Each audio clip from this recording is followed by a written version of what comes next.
Pagpasok naman ng main road, ilang lane yan? Bilangin natin kung dalawa. Apat na lane. Sa first lane, makakapansin mo, wala. Tingnan mo doon sa pinakamalayo. Meron ba na daan? Lapit pa ng konti para makita mo.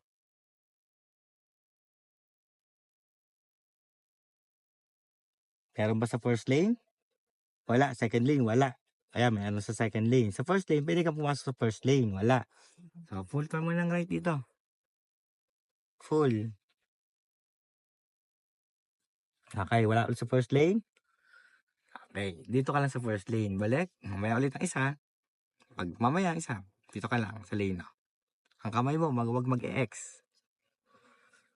Okay, saka tayo tumuloy. Tandaan mo, pag napasok ng highway o sa main road, first lane wala, clear, dun muna.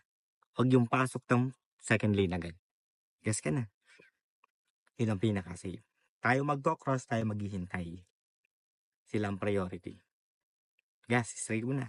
Diretso tayo. Left at right ang tingin doon na pag napasok.